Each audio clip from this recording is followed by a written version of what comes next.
So, I'm just gonna start out with a little bit about myself. I grew up right here on Wolf Street. Gangbang in Little Rock, you heard of it? I was there.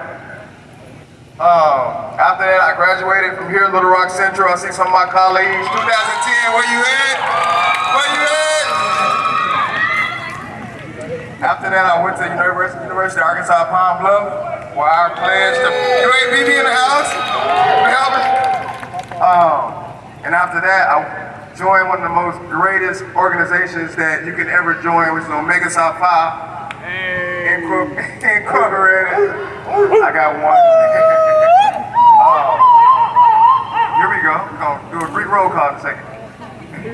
Okay, so after that, I left UAPB and I went to West Africa, the Gambia. And if nobody knows what that said, everybody know who Akon is. I was where Akon is from. So it's like right on top of Sierra Leone and right under Senegal.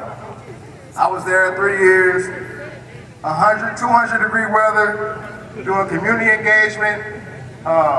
They would always assume that because I was from America that I was privileged. Or because I was from America, I had something or some kind of leverage. And I told them, I said, well, I left the hood to come to the village because it seems a lot safer on this side. And I would explain to them in their language that all black people, you know what I'm saying, we black, but we have different circumstances depending on where we are in the country or where we are in the world. But down here in Little Rock, Arkansas, our issue right now is community policing. Community policing, and regardless, I grew up on Wolf Street, but regardless of it being the worst street in Little Rock, Arkansas at a time, we still seen police in our neighborhood, at our barbecues, riding on bikes, giving out suckers, giving out candy. So we want to push for funding being put back into community policing. We want to see a better relationship between our people and police. Because we need black men to start being police so they can go back to their neighborhood that they know and they can deal with some things. So I couldn't get up here and talk without acknowledging the fact that black women have been at the front of this Black Lives Matter movement. Give them a hand. They have been at the front line, regardless of who said what, they have been on top of things. Secondly, we also wouldn't be all standing here today if it wasn't for a black woman being strong, being brave, Miss Daisy Bates. Miss Daisy Bates, we wouldn't be standing here if it wasn't for a black woman saying that this gotta change. And today we got a lot of black women that are on the front line saying this has to change. So I want to acknowledge that, and I want that to be up front, because in Africa, where I was at, we think about patriarchy and things like that, the intersection of racism and patriarchy and sexism and stuff like that. Black men, it's okay to let your woman lead. It's okay to let your woman lead. It's okay to listen to your woman, because you want to be called a king? Well, let's look at the terminology of king. King comes from the word pharaoh. Pharaoh means house of women. You earn the throne of kingship through your mother's lineage, not through your father's lineage. So it's your mother that puts you on that throne. It's your mother is who you know before you know God. It's your mother is who you know before you know your boys that you hang out with daily. It's your mother.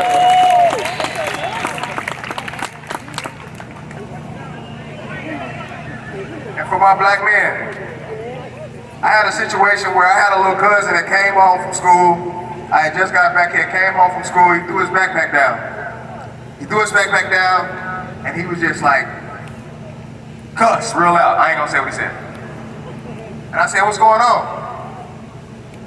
He said, well, I race at school every day with a group of white boys. They always get a head start. We race to the swing set, they always get a head start to the swing set. And I always lose. And I'm sick of losing. I'm sick and tired of losing. They always get a head start. And then when they win, they look at me and they say, are you slow? Are you stupid? What's wrong? You can't keep up? Even though they got a 400-yard pace in front of me. And he said, I'm tired of losing. all want to win. So I asked him, I said, black boy, but did you finish? Did you finish? He said, yeah, I made it. I got there. I said, sometimes that's all that matters. And I'm here to tell you, black people, sometimes finishing is a lot more important than winning. Because these folks already got a 400 head start on us. And we got a lot of stuff to talk about in our communities. We got a lot of stuff to deal with in our communities. Mental health, trauma, childhood trauma, sexual abuse. We got a lot of conversations that need to be had. Let's win those small battles first. Somebody else talked about accountability and how we need to be accountable for our own, and we do. There has been 7 homicides this week, and I'm mad. 7 homicides in the same vicinity, in the same circumference of Little Rock, from Fair Park to Roosevelt. 7. And we out here protesting because a white man stood on a black man's neck when 7 young boys have died to gun violence this week, and nobody has said anything. Black lives gonna have to matter today, regardless of who got the gun in their hand. Black lives gonna have to matter, regardless of who the perpetrator is. And we gotta go home and have these conversations. When you leave this place right here, make sure you go home and eat something healthy. Put something good in your body. Because we got a lot of people can't even protest, can't even make it in the street because they're not even eating right. Hydrate yourself, energize yourself, take care of yourself. We got a black-owned Johnny Steen business. Go support that black business on the mall, University Mall. Let's take care of ourselves. Let's get holistically healthy so that we can fight a good fight. Because a lot of us, we too high, we too drunk, we too zanned out to pay attention to anything and to fight anything. So those are just a few of the things I want to talk about in terms of holding us accountable. And for my white counterparts that want to continue to say, first off, let me get a round of applause for all my white counterparts that are out here right now in solidarity on the front line. People want to talk about the fact that Black Lives Matter. That's been the biggest conversation, that's been the biggest topic. Black Lives Matter. And people don't understand why only Black Lives Matter right now. And they can't get their head around it, and they're afraid to ask other black people, why do only Black lives matter? Well, I'm gonna give it to you in the most simplest form that I can. So everybody raise both your hands. Raise them up. Wave them. All right, now kick both your feet. All right, cool. Put your hands down.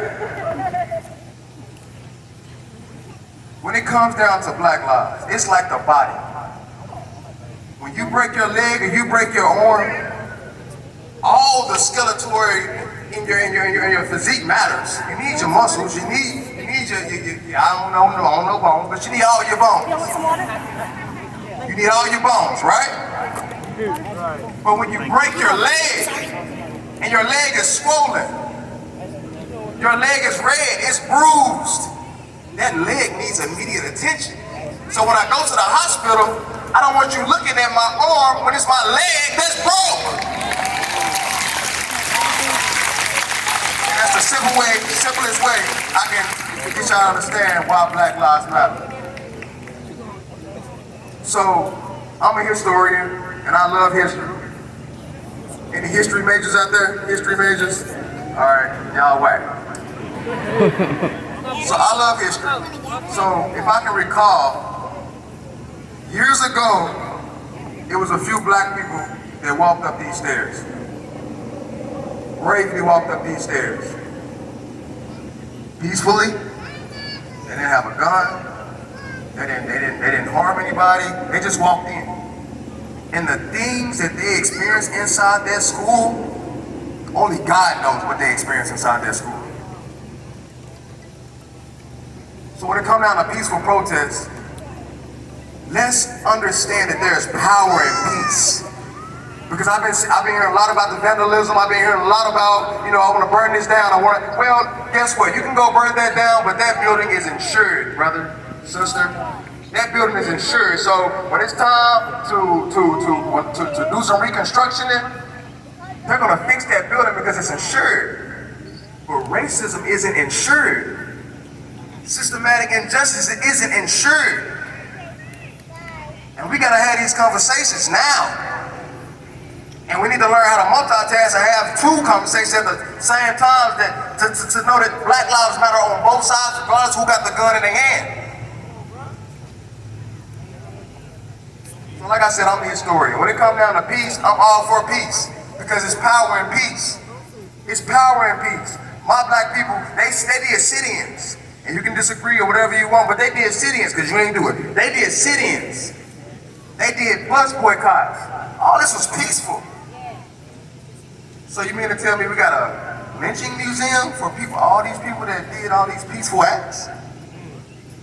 So you mean to tell me Martin Luther King, the inventor of peace itself, will assemble people and walk, be spit on, kicked, pushed to the ground? You mean to tell me the most peaceful person of our last century? Wait. He was peaceful to these people that shot him with a rifle? Hold on. That don't add up. So the point of me saying that is, to anybody that's in the higher up, I respect my police, I respect my law stakeholders, but y'all better be lucky we peacefully protesting for people that died peacefully. Breonna Taylor was shot. She was in the most submissive, peaceful state you can be in, which is being asleep.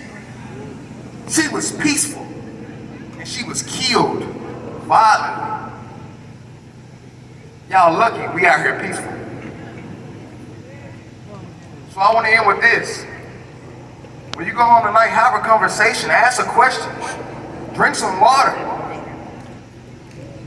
Let's register to vote. Shout out to people that are coming out to every protest, registering people to vote because it matters. It matters. It's time to take the power and the anger and the velocity emotions out of our hand, and it's time to stick it in our pocket. And it's time to build economically. It's time to organize, mobilize, institutionalize, and teach our children. People always talk about, I want to give back to the hood, I want to give back to the community. The most greatest asset you can give back to a community is a child that's intelligent. That's the biggest thing you can give back to your community. Educate your kids. A lot of people say, well, I want my kids to watch that video. If I had a baby, I would show them that video and I'm gonna explain exactly what's going on, why it's happening, so he can know. So when school open back up in August, I want him to ask the teacher, hey, Miss Teacher, did you watch this video and what do you think about it? These conversations need to be had in our classroom. Because your silence is violence. Your silence is violence. So I want to end with this. For all my white counterparts, know that we're here because we're tired. And life is fundamentally the pursuit of pleasure and the avoidance of pain. And y'all a lot further from pain than we are. So continue to be allies for us, for these people, because they're on the front line. These people on the front line. Little Rock has never seen nothing like this. In over 50 years, people on the front line for Black lives in Little Rock, Arkansas.